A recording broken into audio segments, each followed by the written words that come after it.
আসসালামু আলাইকুম ভিউয়ার্স, কেমন আছেন সবাই? আশা করি যে যেখানে আছেন সবাই ভালো আছেন। আমি দোয়া করি আপনাদের জন্য সবাই ভালো থাকেন।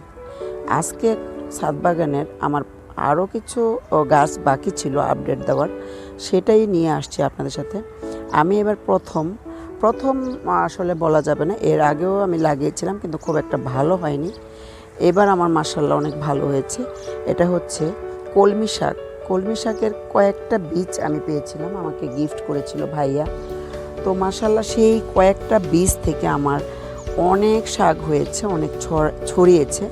এবং অল্প কয়েকটা বীজ থেকে আপনারা কিভাবে বেশি কলমি শাক ছড়াতে পারেন ছাদ বাগানে, সেটা নিয়ে আমি একটা ভিডিও করব খুব শিগগিরই। আপনারা আশা করি উপকৃত হবেন। আর এই কয়টা শাক দেখতে পাচ্ছেন, এটা থেকে কিন্তু আপনারা পুরো ছাদ বাগান একটা বেড ভরে নিতে পারেন এই কলমি শাক।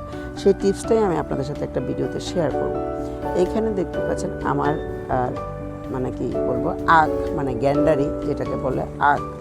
তো এই যে আমি কিন্তু এই ফার্স্ট লাগিয়েছি আমার ছাদ বাগানে আখ। অনেক বড় হয়েছে, অনেক সুন্দর হয়েছে।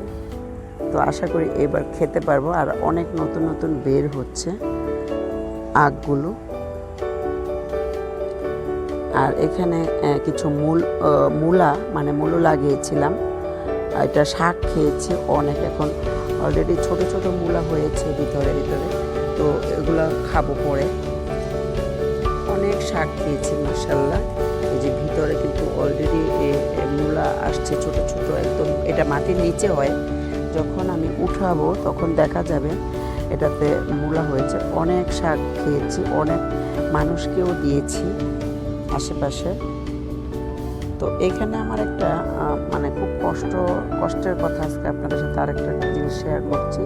এটা আমার একটা লেবু গাছ ছিল, প্রচণ্ড মানে অনেক লেবু ধরেছিল, আপনাদেরকে আমি এর আগে শেয়ার করেছিলাম।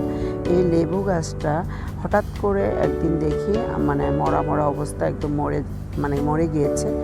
দেখুন কিছু ডালপালা অলরেডি মরে গিয়েছে। আমি খুবই কষ্ট পেয়েছিলাম। আর এই লেবু গাছটাতে আমার এত লেবু ধরেছিল, আমি কি বলবো, আমি মানে খেতে আমার তো লেবু খুবই পছন্দ। আমি মানে এত লেবু খেয়েছি, প্রায় একটা গাছে আমার 28 থেকে 30টা লেবু ধরেছিল। তো হঠাৎ করে দেখি মারা গিয়েছে। তো আমি আর কিন্তু এটা উঠাইনি, ফেলিনি, আমি এইভাবেই ড্রামে রেখে দিয়েছিলাম যে দেখি কি হয়। তো একটু পানি দিয়েছিলাম আর একটু যত্ন করছিলাম। যত্ন করাতে হঠাৎ করে দেখি কিছুদিন আগে আমার এই লেবু গাছে দেখুন নতুন পাতা বের হয়েছে। আমার তো এত খুশি লেগেছে মাশাআল্লাহ। কিন্তু একটা সাইডের কিছু ডালপালা মারা গিয়েছে, সেগুলো আমি ছেটে দিব। আর কিছু ডালপালা এখনও আছে ভালো। এই যে দেখুন নতুন পাতা বের হচ্ছে। তো আশা করি ইনশাল্লাহ গাছটা এখনও ভালো আছে। তো একটু প্রবলেম নিশ্চয়ই হয়েছিল, হয়তো মাটি শুকায়নি ভিতরে, ড্রামে মাটিতে কোনো প্রবলেম হয়েছিল। এটা আপনারা অবশ্যই খেয়াল করবেন যেন ড্রামে মাটি দিলে মাটিটা যেন নিচ দিয়ে পানিটা ঝরে যায় এবং আটকে থাকে না। যদি আটকে থাকে তাহলে কিন্তু শিকড়টা পচে গাছ নষ্ট হয়ে যায়। হয়তো আমার ড্রামে তেমন কোনো সমস্যা হয়েছিল। ছাদ বাগান করতে গেলে আসলে অনেক ধরনের অনেক প্রবলেম ফেস করতে হয়। এটা আসলে করতে করতে অভিজ্ঞতা হয়ে যায়। এখানে দেখতে পাচ্ছেন পাশে আরেকটা ড্রামে, বড় ড্রাম, বেশ বড়, আমি আমড়া গাছ লাগিয়েছিলাম। এর আগে আপনারা দেখেছেন আমার আমড়া গাছের আপডেট। তো এই যে দেখুন মাশাআল্লাহ অনেক আমড়া ধরেছে, যে এখানে ছোট ছোট, আর এখানে ফুল আছে আমড়া গাছে। এই যে, আর পাশে আমি কিছু ধনিয়া ছিটিয়ে দিয়েছিলাম। এই ধনিয়া গাছে এখন কিন্তু এই যে অলরেডি পাতা খাওয়ার পরে অলরেডি ধনিয়া হয়েছে। এখন এগুলোকে আমি একটু বীজ রাখবো। বীজ রেখে এই ধনিয়া থেকে আমি বীজ সংগ্রহ করে আমি আবার ধনিয়া ফেলবো, আমার যেন কিনতে না হয়। এই যে আপনারা দেখতে পাচ্ছেন এগুলো কিন্তু ধনিয়াটা একটু কাঁচা, এই জন্য মানে এরকম দেখাচ্ছে। এটা যখন শুকোবে তখন কিন্তু সেই ধনিয়া। আর এখানে আছে একটা বিলাতি ধনেপাতা গাছ, মাশাআল্লাহ বেশ বড় হয়েছে। আমি এটা কিন্তু চাটনি মানে ভর্তা যেটাকে বলে বিলাতি ধনেপাতা, আমি কিন্তু খুবই পছন্দ করি। আর এটা খুবই টেস্টি বিলাতি ধনেপাতা। এটা নিয়ে আমি একটা হয়তো এক সময় আপনাদের সাথে আমার কিচেন চ্যানেলে একটা ভর্তার রেসিপি শেয়ার করব। আর আমড়া গাছটা খুবই ছোট কিন্তু মাশাআল্লাহ আমি বেশ আমড়া খেয়েছি, অনেক আমরা খেয়েছি, এখনও অনেক ছোট ছোট আমরা ধরে আছে। আবার এদিকে ফুল পড়ছে। এটা কিন্তু 12 মাসে আমরা গাছ, সারা বছরই এটাতে ধরে। এইখানে একটা ঝুড়িতে আমি লাগিয়েছিলাম, এর আগে আপনারা ভিডিওতে দেখেছেন, আমি লাগিয়েছিলাম পুঁই শাকের 2টো চারা। আর কি বলবো, আল্লাহর রহমত থাকলে সব হয়।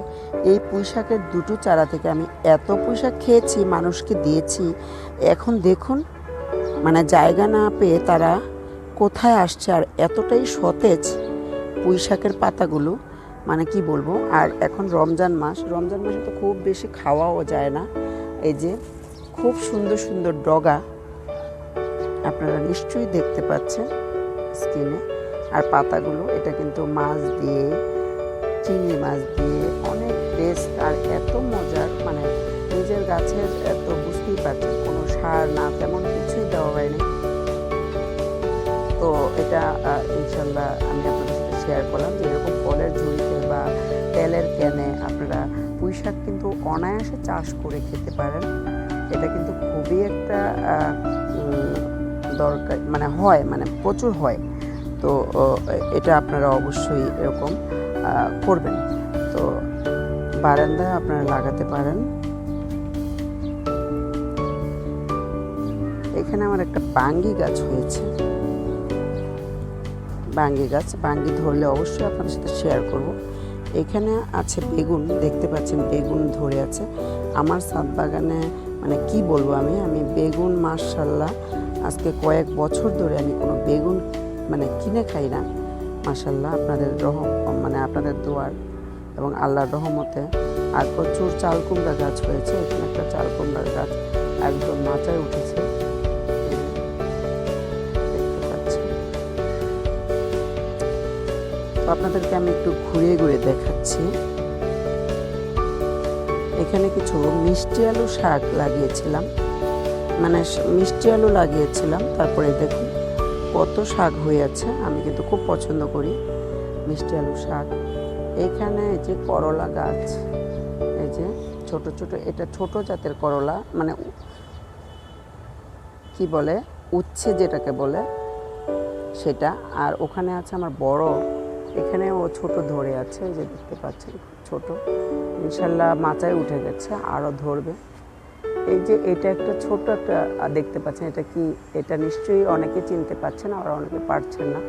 এটা হচ্ছে চিরচিঙ্গা গাছও আমি লাগিয়েছি। এই যে এটা হচ্ছে চিরচিঙ্গা গাছ পাতা।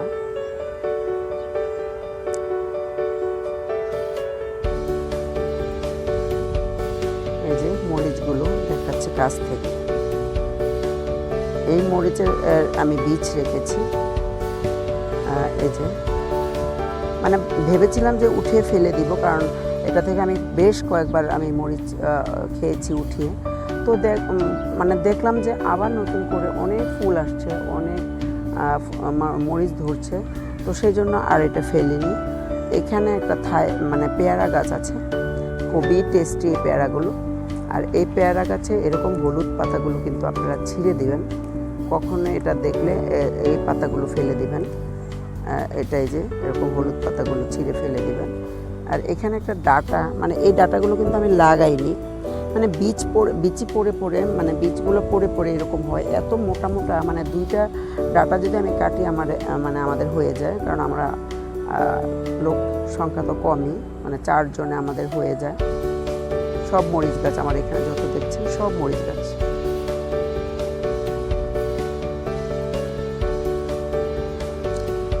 এটা একটা শাক আপনাদেরকে আমি দেখাই, এটা হচ্ছে বাটি শাক। এটা এক ধরনের শাক, খেতে কিন্তু সরিষা শাকের মতো অনেকটা। আমার ছাদ বাগানে প্রচুর হয়েছে, আমি প্রচুর খেয়েছি। আর আমি এগুলো বীজ রেখেছি, বীজ থেকে আমি নতুন করে আবারও লাগাই, আবারও হয়। মাশাআল্লাহ আমি অনেক খেয়েছি, অনেক সবাই মানুষকেও দেই, মানে যারা আমার আশেপাশে আছে তাদেরকেও দিয়েছি। তো এটা কিন্তু অনেকেই চেনেন না, আবার অনেকে চেনেন। একদম খেতে সরিষা শাকের মতো, একটু ঝাঁঝালো টাইপের। মরিচ গাছ, এখানেও কিছু মরিচ গাছ, সাথে একটা পেঁপে চারা উঠেছে, জানি না কোত্থেকে উঠেছে, হয়তো কোথাও থেকে বীজ পড়ে উঠেছে।